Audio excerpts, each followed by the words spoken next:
Bonjour, chers amis dirigeants et amateurs de biais cognitifs, nous parlons aujourd'hui d'un biais que j'aime beaucoup, pas qu'il soit plaisant à vivre, mais il est très intéressant d'un point de vue psychologique. Il s'agit de l'escalade de l'engagement.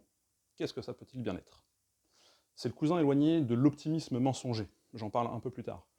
Il y a quelques temps de ça, précisément le 2 septembre 2021, je vous avais parlé de la loi de Brooks, une loi rigolote qui nous explique que si on veut accélérer l'exécution d'un projet, il ne faut surtout pas y consacrer plus de temps ou de main-d'œuvre. La loi de Brooks est une conséquence de l'escalade de l'engagement. L'idée est que si vous n'arrivez pas à obtenir un résultat avec un peu de moyens, vous allez vous obstiner en consacrant davantage de moyens en espérant récupérer la mise de départ. C'est une autre manière de parler de ce qu'on appelle d'un piège abscon. Ça fait mal, mais tant qu'on refuse d'admettre que c'est perdu, perdu, perdu, on continuera de perdre encore plus et indéfiniment. Ça marche autant pour les moyens financiers que matériels, et évidemment pour le temps. Là aussi, c'est un réflexe humain que de refuser d'admettre avoir perdu de l'argent ou du temps dans un projet. Mais réfléchir un peu et puis boire un grand verre d'eau avant de s'entêter dans un projet perdant va nous permettre de limiter les frais, surtout quand on ne dispose pas de moyens illimités. En tout cas, moi, je connais personne qui dispose de moyens illimités. C'est con, mais ça arrive, les projets perdants, ça arrive.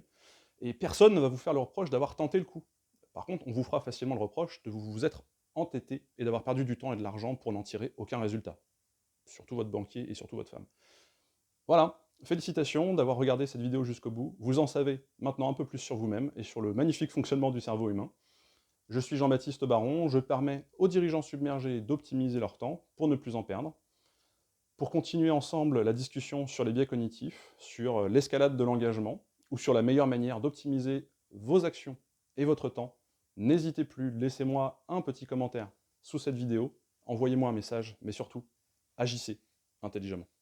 À la prochaine!